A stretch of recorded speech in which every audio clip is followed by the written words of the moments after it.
Today we are going to start the second chapter of Science and Technology of 10th standard. The name of the chapter is Periodic Classification of Elements. As you can see in the on the board, Periodic Classification of Elements. पहा त्याच्यामध्ये classification शब्द आलेला आहे. Periodic classification. आता classification म्हणजे आपल्या सगळ्यांना माहिती आहे वर्गीकरण. आपण प्रत्येक गोष्टीचं वर्गीकरण करतो. कुठल्याही गोष्टीचं सिस्टमॅटिक स्टडी जर आपल्याला करायचं असेल, त्या सिस्टमॅटिक स्टडीसाठी आपल्याला क्लासिफिकेशन करणं गरजेचं असतं. एक साधं उदाहरण तुम्हाला त्या ठिकाणी देतो की आपण सगळेचे सगळे मुलं शाळेत जातो आणि शाळेत गेल्यानंतर काय करतात, मुख्याध्यापक सर जे असतात ते काय करतात, सगळ्याच्या सगळ्या मुलांना एका मोठ्या हॉलमध्ये कोंबतात आणि तिथल्या शिक्षकांना सांगतात की यांना शिकवा. मला सांगा तुम्हाला शिकता येईल का त्या ठिकाणी? कारण तुमच्याबरोबर छोटी मुलं असणार आहे, दुसरीची असणार आहे, तिसरीची असणार आहे, चौथीची असणार आहे, आठवीची असणार आहे, दहावीची असणार आहे. दहावीच्या मुलांची शिकण्याची लेवल वेगळी, दुसरीच्या मुलांची शिकण्याची लेवल वेगळी, पाचवीच्या मुलांची शिकण्याची लेवल वेगळी. किती चांगला जरी शिक्षक असला तरी सुद्धा तुम्हाला त्याला टीचिंग करणं काय होऊन जाणार आहे, अवघड होऊन जाणार आहे. मग शाळेतले जे मुख्याध्यापक आहे किंवा शाळेची जी सिस्टीम आहे ती काय करते, तर ती काय करते पहा लक्षात, दुसरीची मुलं वेगळ्या वर्गात बसवते, तिसरीची मुलं वेगळ्या वर्गात बसवते, चौथीची मुलं वेगळ्या वर्गात बसवते आणि म्हणजे थोडक्यात समान गुणधर्म असणारे किंवा समान लेवल असणाऱ्या विद्यार्थ्यांच्या त्यांनी गट केले, क्लासिफिकेशन केले. थोडक्यात सगळेचे सगळे जे विद्यार्थी आहेत पहा, दुसऱ्याच्या विद्यार्थ्यांचं क्लासिफिकेशन वेगळं केलं, त्यांना वेगळं बसवलं, तिसऱ्याला वेगळं बसवलं, चौथीला वेगळं बसवलं आणि मग प्रत्येक वर्गाला वेगवेगळा टीचर दिला. त्या टीचरने त्या विद्यार्थ्यांना शिकवलं. दुसरीचे विद्यार्थी पण चांगलं शिकून बाहेर आले, तिसरीचे पण म्हटले छान शिकवलं, चौथीचे पण म्हटले छान शिकवलं. अशा प्रकारे क्लासिफिकेशन केल्यामुळे तुमचं शिक्षण सोपं होऊन गेलं. जर क्लासिफिकेशन केलं नसतं ते सगळं शक्य झालं असतं का? निश्चितपणे नाही असं त्याचं उत्तर आहे. मग आता आपल्याकडे जे एलिमेंट्स यू कॅन सी, आपल्याला जवळजवळ सरासरी एलिमेंटचा अजून शोध लागतोय, पण नैसर्गिक मूलद्रव्य जर आपण पाहिले, ज्याला आपण एलिमेंट शब्द वापरतो, तर नॅचरल एलिमेंट्स नियर अबाउट 120 आहेत आतापर्यंत माहिती असणारी. थोडी आता की त्याचा शोध लागतोय. आणि 120 एलिमेंट्स आहेत. या 120 एलिमेंटचा जर आपण अभ्यास करायचा विचार केला तर एकटा कार्बन जो आहे, त्या कार्बनचे, ज्याला आपण ऑर्गॅनिक कंपाऊंड्स असं म्हणतो, ते एकट्या कार्बनचे जवळजवळ 7 लाख कंपाऊंड्स त्या ठिकाणी तयार होतात. या 7 लाख कंपाऊंडचा अभ्यास जर आपण करायचा प्रयत्न केला तर अगदी आपण म्हातारे होऊन जाऊ त्याच्यामध्ये.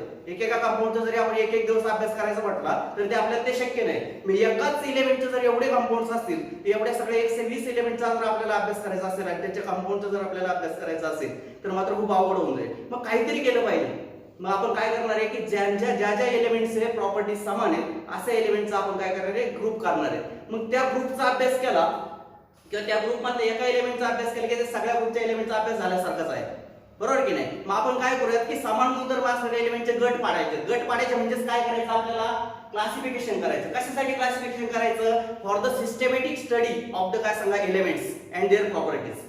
कुठल्याही एलिमेंटचे, केमिस्ट्रीमध्ये जे काही एलिमेंट्स आहेत आपण मी तुम्हाला सांगितलं बरोबर, नियर अबाउट 120 एलिमेंट्स आतापर्यंत माहिती आहेत. या 120 एलिमेंटचा आपल्याला सिस्टमॅटिक म्हणजे पद्धतशीर पद्धतीने काय करायचं सांगा, अभ्यास करायचा आहे त्यांचा आणि त्यांच्या प्रॉपर्टीचा. त्यासाठी आपल्याला एलिमेंटचं काय करणं गरजेचं आहे, क्लासिफिकेशन. तर हे होतं नीड ऑफ क्लासिफिकेशन. तर सगळ्यांच्या आता लक्षात आलेलंच आहे.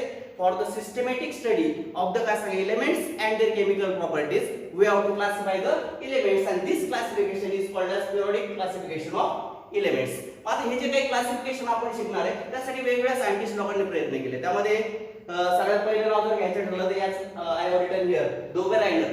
Dobereiner is the first scientist. पहा त्याने सुरुवात केली की क्लासिफिकेशन कसं करू शकतो. प्रत्येक सायन्सने त्याचे सिद्धांत मांडले. ही सायंटिस्ट काय सांगा, डिस्कवर देअर काय सांगा theories, put out their theories. मग डोबेरायनर आहे, न्यूलँड नावाचा सायंटिस्ट आहे, मोस्ली नावाचा सायंटिस्ट आहे, त्यानंतर त्याच्या पुढे जाऊन आपण मेंडेलिव्ह नावाचा सायंटिस्ट आहे. हे वेगवेगळ्या सायंटिस्टने क्लासिफिकेशन करण्याचा प्रयत्न केला. काही सायंटिस्ट अनसक्सेसफुल राहिले तर काही सायंटिस्ट सक्सेसफुल झाले त्यामध्ये. तर सगळ्यात सुरुवात जी केली ती आपण सुरुवात करूया डोबेरायनर स्ट्राइड्स. तर त्याने एलिमेंटचं समान गुणधर्म असणाऱ्या एलिमेंटचं क्लासिफिकेशन करण्याचा कसा प्रयत्न केला ते आपण चेक आउट करूया. तर त्याने काय केलं पहा लक्षात द्या, जेवढे किती एलिमेंट्स त्याच्या काळामध्ये माहिती होते, डिस्कवर झाले होते, त्या सगळ्या एलिमेंटचा अगदी बारकाईने अभ्यास केला.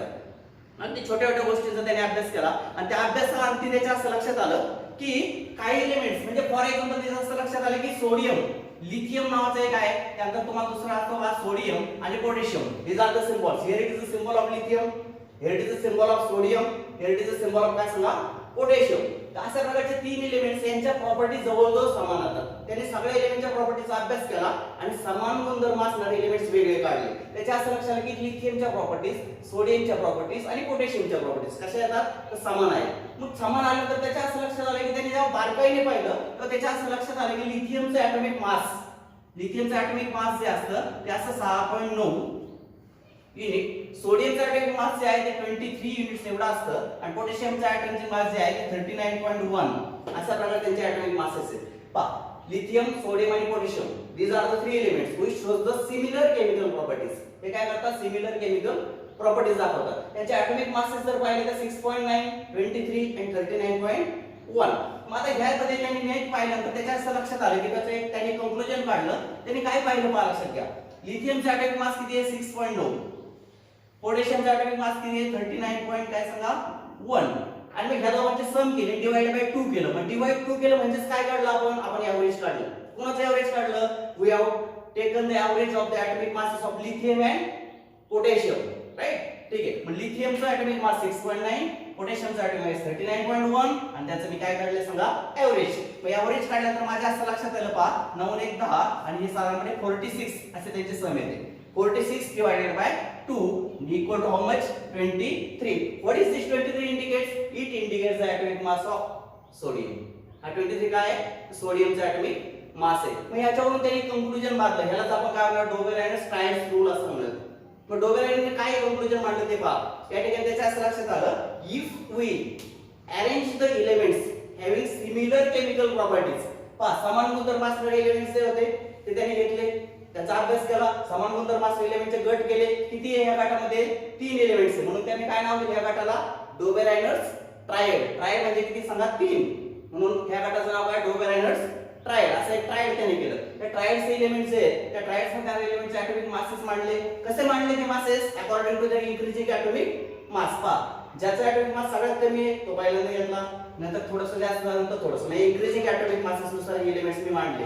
आणि हे मांडल्यानंतर त्याच्या असं लक्षात आलं की मधल्या एलिमेंटचे ॲटॉमिक मास हे उरलेल्या किंवा इतर 2 एलिमेंटच्या ॲटॉमिक मासेसच्या एव्हरेज एवढं असतं किंवा सरासरी एवढं असतं. आणि ह्याच्यावरून त्याने एक लॉ मांडला त्याचा, की त्याने कंक्लुजन मांडलं. ते कंक्लुजन अशा प्रकारचे आहे पहा लक्षात. If the elements having similar chemical properties. पहा एकदम साधा सोपा कंक्लुजन त्याने काढले. If the elements having similar chemical properties are arranged according to the increasing atomic masses. कशानुसार मांडणी केली त्यांनी? ही increasing atomic masses नुसार केली. If the elements having similar chemical properties are arranged according to their increasing atomic masses, then the atomic mass of middle element, मधल्या एलिमेंटचा atomic mass आहे 23. atomic mass of middle element म्हणजे सोडियमचं is equal to the average of the atomic mass of काय असणार? remaining 2 elements. पहा लिथे सोडियमचा atomic mass जे 23 ते इतर दोघांच्या काय आलेले सांगा? ॲटॉमिक मासेसचे एव्हरेज एवढं आले. पहा एव्हरेज काढलं आपण, या दोघांची बेरीज केली भागिले 2 केलं. ॲटॉमिक मास जे आहे दोघांचं त्यांच्या एव्हरेज एवढं आलं. म्हणून त्याने जे कंक्लुजन मांडलं पहा त्याला होता डोबेरायनस ट्रायड्स काय सांगा रूल. परत एकदा मी सांगतो. If the elements having similar chemical properties. साधं सोपं वाक्य आहे पहा. समान गुणधर्म असणारे एलिमेंट्स इथे लक्षात are arranged according to their increasing atomic masses. हे जर त्यांच्या ॲटॉमिक मासच्या चढत्या क्रमाने मांडले. साधे की नाही? पहा if the elements having similar chemical properties are arranged according to their काय सांगा? Increasing atomic masses, then the atomic mass of middle element is equal to the average of the atomic masses of काय असणार? remaining 2 elements. उरलेला 2 एलिमेंटच्या atomic मासचं जर average काढलं तर ते atomic मासचं average कोणा एवढं येतं सांगा? मिडल एलिमेंटच्या ॲटॉमिक मास एवढं येतं. तर हा जो आहे त्याला आपण काय म्हणणार? डोबेरायनस ट्रायड. ट्रायड काय शब्द वापरला तुमच्या सर्वांच्या लक्षात? मी मागाशी सांगितल्याप्रमाणे की त्याने जे गट केले समान गुणधर्म असलेले एलिमेंट, त्या गटामध्ये 3 एलिमेंट्स त्यांनी घेतले होते म्हणून त्याला नाव दिले त्याने ट्रायड्स. आणि कोणी शोध लावला? Dobereiner. And that's why it is called Dobereiner's triads. हा पहिला सायंटिस्ट होता डोबेरायनर नावाचा की ज्याने एलिमेंट्सचं काय केलं सांगा बरं? क्लासिफिकेशन करण्याचा प्रयत्न त्या ठिकाणी केला. परंतु डोबेरायनर आता तुम्हाला काय करायचं पहा लक्षात. तुमच्या पुस्तकामध्ये आणखी डोबेरायनरचे ट्रायड आहे किंवा तुमच्याकडे नेट आहे सर्वांकडे. तुम्ही काय करायचं घरी गेल्यानंतर किंवा आता क्लास संपल्यानंतर आपलं लेक्चर संपल्यानंतर हे जे काही ट्रायड्स आणखी कुठले ट्रायड्स डोबेरायनर शोध लावला तुमच्या पुस्तकात सापडतील, तुम्हाला नेटवर सापडतील. तुम्ही थोडंसं ते काढून घ्या की आणखी जसं मी एक तुम्हाला ट्रायड दिली लिथियम, सोडियम आणि पोटॅशियम, तर आणखी ट्रायड्स घ्यायचे आणि त्यांच्या ह्या दोघांचा ॲटॉमिक मास आहे त्याचा एव्हरेज मास एवढं येतं का ते तुम्हाला चेक आउट करायचं आहे. तर काही ठिकाणी तुमच्या असं लक्षात येईल की इथं काय झालंय पहा. पहिल्याचं आणि तिसऱ्याचे जर आपण एव्हरेज काढलं तर कोण एवढं आलं? मधलं एवढं आलं. पण काही ठिकाणी मधल्याच्या थोडंसं इकडे तिकडे होतं. म्हणजे अप्रॉक्सिमेट येतं कधी कधी. काय होतं? 23 आलं तर 23.1 येईल, कधी कधी 22.9 होईल, असं थोडंसं अप्रॉक्सिमेट इकडे तिकडं होतं. म्हणून त्यांनी त्याचा लॉ सांगताना काय सांगितलं, अप्रॉक्सिमेटली असा एक शब्द त्या ठिकाणी त्यांनी टाकला. मग तो काय म्हणतो परत एकदा ऐका. If the elements having similar chemical properties are arranged according to their increasing atomic masses, then the atomic mass of काय सांगा middle element, then the atomic mass of middle element is approximately equal to, कधी कधी थोडंसं इकडे तिकडे होतं पण येतं बऱ्यापैकी, म्हणून approximately equal to the average of the atomic mass of remaining two elements. तर अशा प्रकारची डोबेनाइट स्ट्राइड्स नावाची थेअरी होती, ती आज आपण या ठिकाणी शिकलो. तर परंतु ह्या थेअरीला काही ड्रॉबॅक्स आहेत.